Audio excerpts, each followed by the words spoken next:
to another episode of the Gentleman's Brotherhood. I am your host, Juan Sepulveda, and today I'm very excited to be here with a good friend of mine who I've known for close to a decade, and we've shared some very interesting conversations. The latest one was tonight on his podcast, Courage? Compassion and Courage. Compassion and Courage. I almost said courage and courtesy. And it's related to compassion in healthcare. His name is Marcus Engel. Marcus, thank you so much for being with me tonight. Pleasure to be with you. Thank you for having me on the Gentleman's Brotherhood. And thank you for bringing me into your studio. Yeah, welcome. You are the very first interview that we've been able to do in my studio, other than myself and my wife. So thank you for being here to help break in the facilities. I'm deeply honored. If you've followed my other podcast, The Winding Stairs, you may remember a conversation I had with him a few years ago, and it was titled Out of Darkness. And the purpose for it is that Marcus is he's blind. One thing I really love about spending time with Marcus is that we have really meaningful conversations, like very stimulating conversations that the kind that you crave to have, with a friend, right? So if you want to hear the conversation we had, I encourage you to check out the episode. I'll put a link in the description of our previous conversation. But in the Gentleman's Brotherhood aspect, I wanted to talk about the aspect of compassion. I've always been interested in your work that evolves around offering compassion and having empathy with other people. But I want to share with the listeners a little bit of background about a little bit of background of where your affinity for compassion comes from. So let's start by, if you can share very briefly how did you lose your sight? So if we go back to kind of the beginnings, I'm a native of Missouri, and during my freshman year of college at Missouri State University, I came back into St. Louis for the weekend. Friends and I went to a St. Louis Blues hockey game, and on our way home from that game, the car in which we were riding was broadsided by another car. That crash not only caused immediate, total, and permanent bilateral sight loss, so total blindness, but I also suffered what is called a Lefort 3 fracture. And Lefort 3 is a surgical term that pretty much means everything from the hairline through the chin was broken, crushed, pulverized, as one of the plastic surgeons put it. So I went from being a typical 18-year-old college freshman into my life barely able to make it to the hospital, even though the closest trauma center was only 3 miles away. Oh, wow. I was still hurt badly enough that by the time the paramedics got to the crash site, I was starting to suffocate, and the lead paramedic had to perform a procedure that is the absolute last ditch effort to try to save human life. And laying in that intersection, that medic made the incision in my throat, in my trachea, that is the reason that I'm alive today. Wow.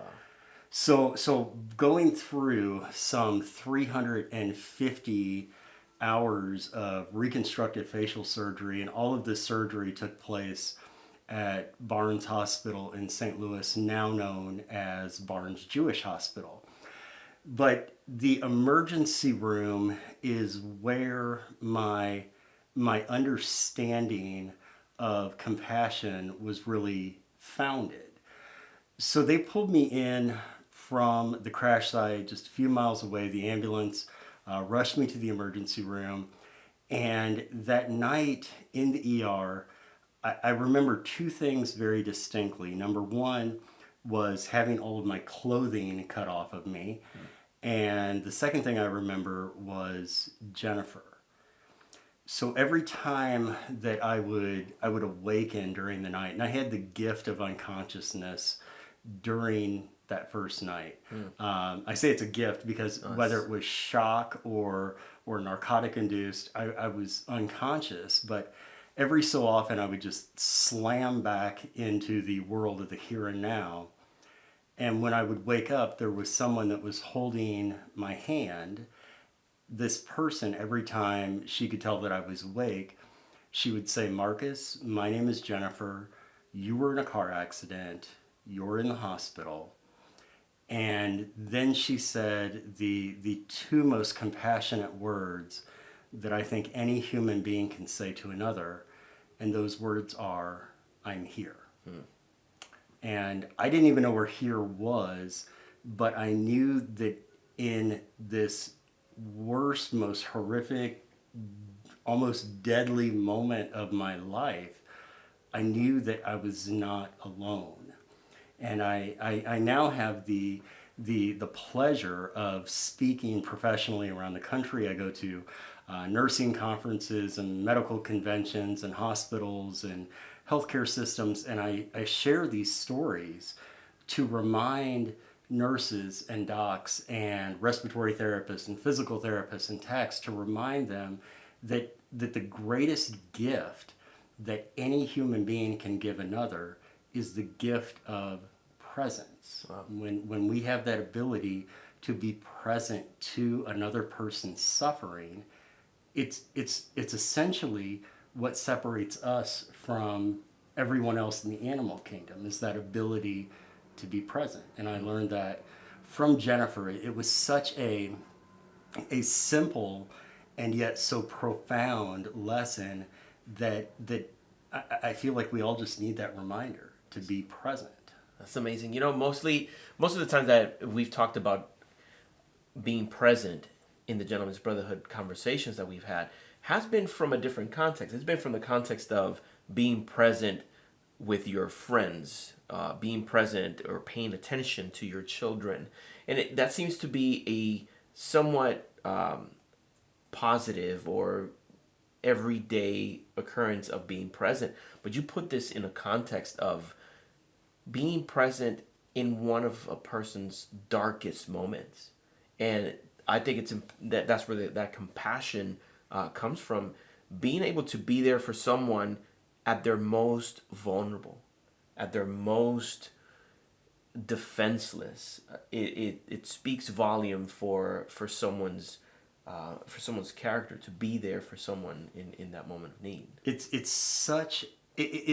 the foundation of our humanity, right? If another human being is suffering, we notice that suffering, we are aware of it, and then we respond to it. I have the good fortune of also being an adjunct at University of Notre Dame, and I get to instruct a course that's called the Pathos Project. Pathos being translation as suffering.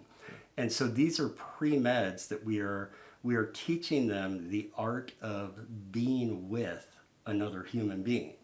How do these future doctors found themselves in human compassion and human compassion science? How does that really look? Mm-hmm. And so we give them opportunities to reflect, to have personal reflections. We give them opportunities to listen to one another. We give them opportunities to volunteer. And their entire education is based around what does it mean to be with someone else who is suffering? How do you notice their suffering? You're aware of it. You're moved by it. And then how do you respond to that? It seems so simple, right? Mm-hmm. It's just so deeply human. And yet, whenever we are able to look at it from a bunch of different perspectives, a bunch of different angles, we realize that there are so many different ways of doing this. Mm-hmm. Sometimes it's being physically present. Sometimes, as we've learned through this pandemic, that we can't be physically present with one another, but we certainly have technological means. And I feel very present with many of my friends who I have not seen in years. I'm sure you feel the same way. Absolutely. Now, one of those points of view, one of those perspectives that you talk about that I quickly think whenever I'm thinking about a professional in the medical field is being able to detach yourself from some emotions. So I imagine there's a spectrum there. And of course, I can see someone who is very moved and very connected to the emotional side of helping someone. But you have the opposite end of the spectrum, someone who is trying to be completely unaffected by the emotion and being almost clinical in their approach. How, what is the adequate approach? This is a question and a comment that I often hear from those who are bedside caregivers, whether it's in hospitals or clinics or long-term care facilities. Um, the question is, or maybe it's not even a question. I'll hear people say, I had a patient years ago and I got so close to that patient. I knew that patient intimately. I felt like I was a friend with that patient. I was friends with their family, and that patient ended up dying. And it devastated me so bad that I will never get close to a patient again. And unfortunately, I don't feel like that is necessarily widespread across the healthcare industry because we know that, look, you can say that I don't feel, but it doesn't mean that you don't feel, True. right? True. We're going to feel these normal human emotions. We're going to feel affinity for those that we're taking care of. We do this in our daily lives too. We click with some people more than others, and so how then do we stay compassionate while also not burdening ourselves emotionally unnecessarily? I realize that's a little bit of a clunky sentence, but how do you work at the job and then go home without taking some of the quote unquote emotional baggage from the job home? And that's where I feel like healthcare professionals really have to practice presence. They have to practice mindfulness, not just being there for another person, but being there for themselves and taking the time to, maybe before you drive home, stop, sit in your car for 3 minutes, or take 10 long, deep breaths before you ever turn the ignition. Try to be able to leave work at work so that when you go home, you can be replenished and renewed by your home life, by your family life. Yeah, you mentioned earlier in our previous conversation, you were talking about your response to someone. We were talking about whenever, let's say, for if there's a kid in your life who is behaving a certain way, I made the comment being empathetical to that child, like why is that child behaving that way? But you mentioned the opposite side. You said, well, think about you. What is it about what that child is doing that's triggering you? Having that presence of mind, that understanding of your own emotions, I think it's something to aspire to. And I realize that I'm in a little bit of a different position because with the trauma that I suffered, as you can probably imagine, I have gone through a lot of counseling and therapy and looking into the self, right? The self, because the self changed, right? My brain may have not changed, but the way that I interacted with the world and the way that the world interacted with me most definitely changed due to the loss of my sight. So how then do we take something that is so devastating and life changing? Well, simply put, we can't change the past. Yeah. We can't change the past. All we can do is work with acceptance and gratitude, which we know that gratitude practices are a huge part of our daily happiness, and to know ourselves better, to understand what makes me tick? What makes me who I am? And is there a way that I can better understand myself so that I can interact better in my relationships with my wife, with my kids, with my grandkids? You know, it's all across the board. When we know ourselves better, when we take that time to learn about ourselves, and maybe it's through counseling, maybe it's through group discussion, maybe it's through reading, even learning things about ourselves. I think that's always time that is well invested. That's great, because many times it's important for us to hear this. Like for me, it is important from a personal level to think, okay, there are resources outside uh, of your own self that can help you understand yourself better. It's almost like, okay, for me to know the inside of this house, I may need to go outside of this house and look at the surroundings to better understand it. That's how I feel about me. Uh, I tend to rely a lot on my own self. So I find it very useful to hear that kind of encouragement. Oh, sometimes you need to talk to a counselor A or professional. Sure, someone who yeah, really absolutely. has the science behind it to back it up. And especially after this last couple of years of pandemic, this has been studied in depth about the effects, the long term negative effects that the pandemic will have on our society, and that's across all forms. That's financial, that's social, that's everything. And what we know right now is that collectively we have gone through something once in a lifetime. We certainly hope once in a lifetime, extraordinary, and it's also left us maybe not necessarily feeling like there's a lot of compassion in the world. I think we don't have to look very far to see that there is a lot of divisiveness in our society today, and I know that there's an old hymn that talks about "Let there be peace on earth and let it begin with me," and I think of that in the way of compassion too. How can I, in my own life, whenever I get triggered by something foolish or ignorant that someone posted online, how can I look at myself and say, why is that making me so aggravated? Why is that making me so angry? Why do I want to give this person, and it's me, and that's a bit of insight that I don't think I would have had had I not gone through a lot of professional counseling too. Wow, that's a great point. And thinking also helps you understand, okay, first, why is this person behaving this way? Why am I reacting the way that I am?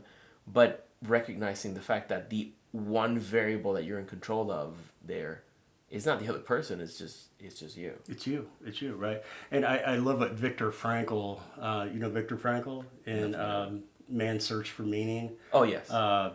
He has a quote, and I hope I don't butcher it too bad, but he said, between the stimulus and, I'm going to screw this up, between the stimulus and the response, there is a pause. And in that space is where your power is. Wow. And I think of that often whenever I, like most people do, get triggered by something that I read online that I disagree with.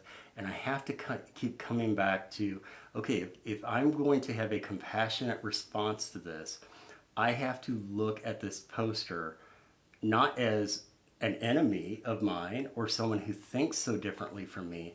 I have to look at this person and say, that's their understanding. That's their understanding, or that's their experience, or that's how they were taught. And when we start to, one of the things I really remind my audience is the phrase, hurting people hurt people. Yes. Hurting people hurt people. And when we understand that a lot of things that we take as a slight or a diss really are coming from another person's pain, it hopefully helps us reframe that experience to not take it as personally.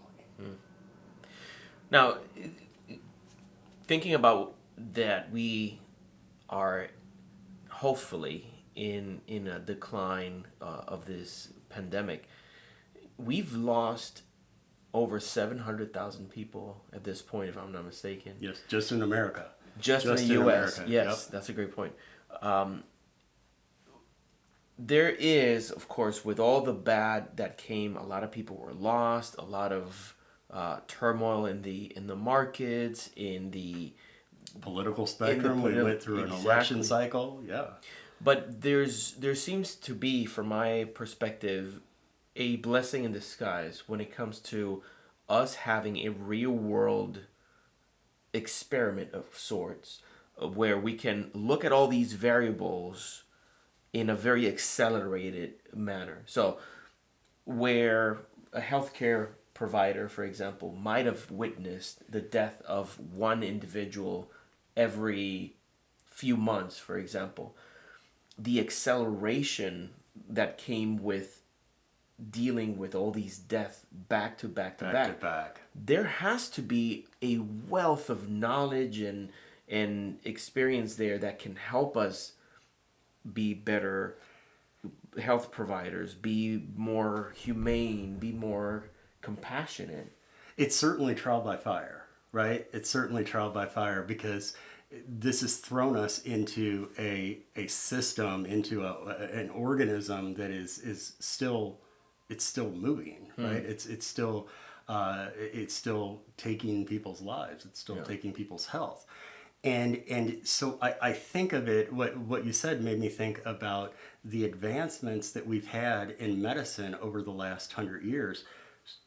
I don't know about a majority, but I would say a great many of those advancements come from war. They come from war. And so I believe it was after the Korean War, whenever snipers were out in the field for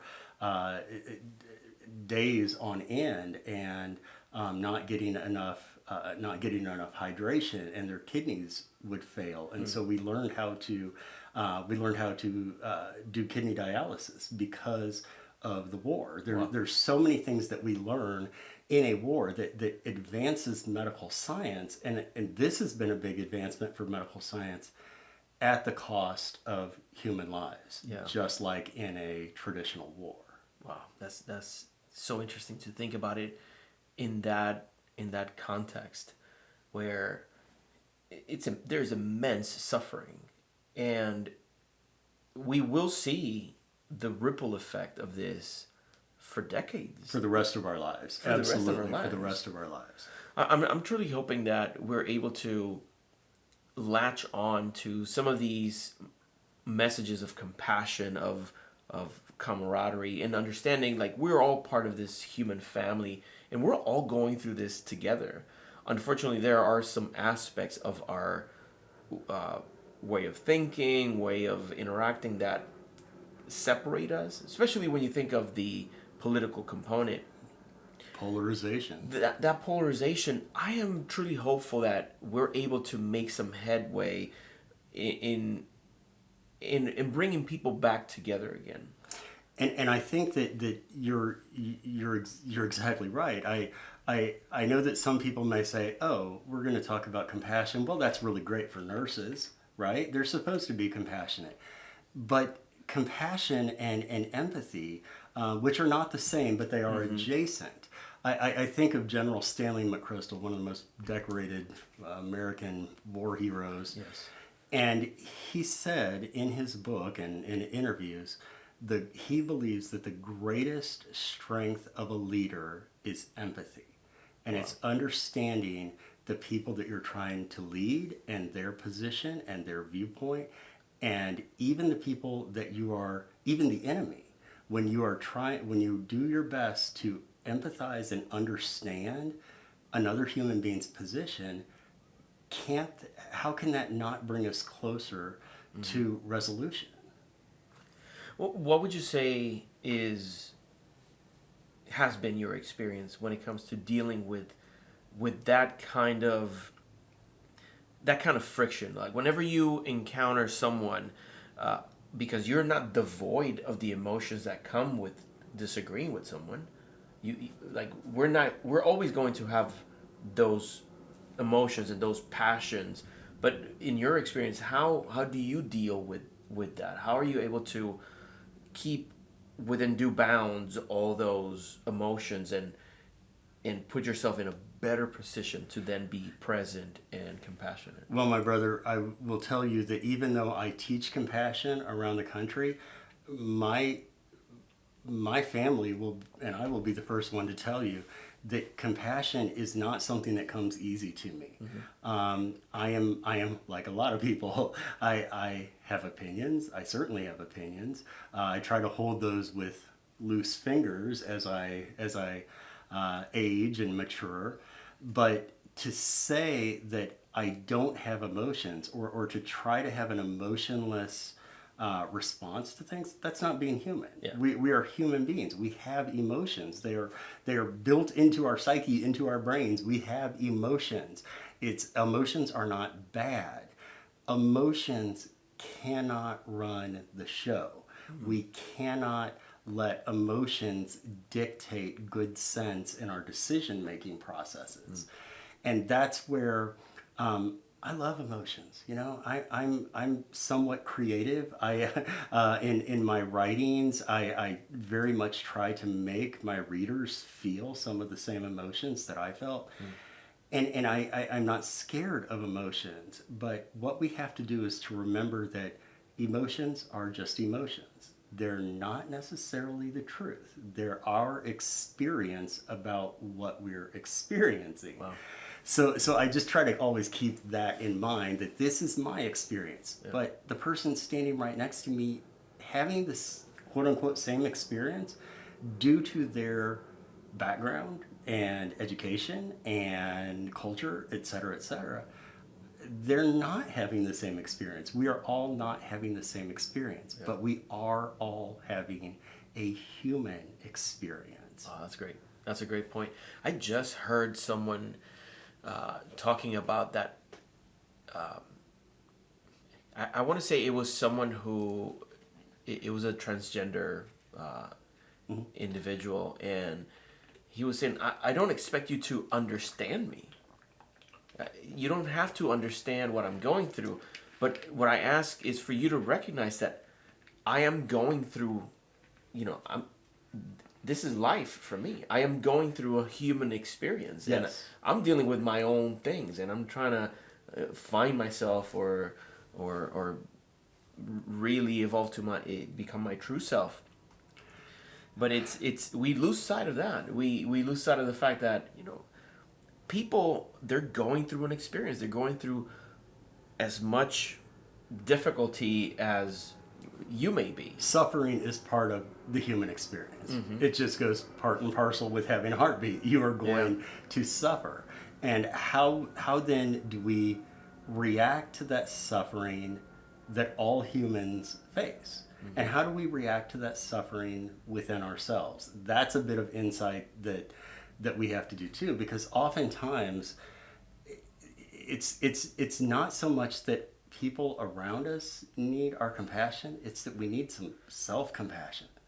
I'm an entrepreneur just like you. I drive myself pretty hard. Mm-hmm. And I think sometimes it's hard to be compassionate with others if we don't have some degree of compassion for our own selves. Wow, that's a very good point. Give me an example of something that you feel today you are more compassionate towards yourself about.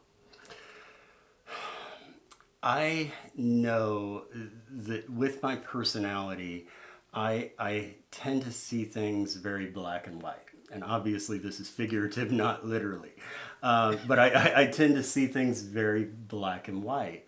And that it's either right or it's wrong. It's broken or it's fixed. And there's not a lot of in between. When I notice myself getting taken out of the moment, as your example with your son, you're trying to think of what's the next question he's going to ask to subvert the question. Is that the right word I'm looking for? Yeah. But sometimes we just need to listen. Yeah. No, that's very powerful. Marcus, thank you again for your generosity with your time, Anytime. for inviting me over to your beautiful studio. May many amazing conversations happen here and reach many, many ears. I appreciate you putting that intention and those wishes out for our physical location here. I appreciate that. Thank you. My pleasure, brother. All right, so thank you all for joining us in this conversation.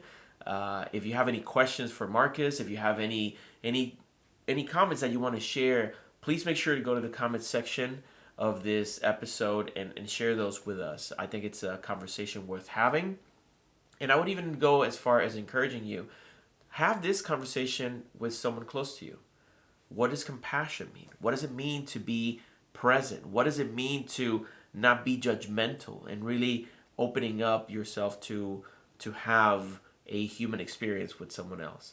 So thank you again for watching and for listening.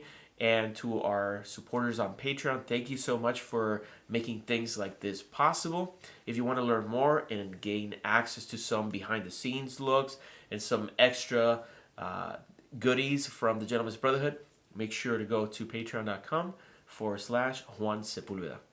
And that's it for tonight. Thank you so much again, Marcus. Absolutely. I look forward to our next conversation, and links to my previous conversation with Marcus will be in the description. Make sure to follow his podcast as well. And as always, thank you for listening, and until next time, I wish you courage and courtesy.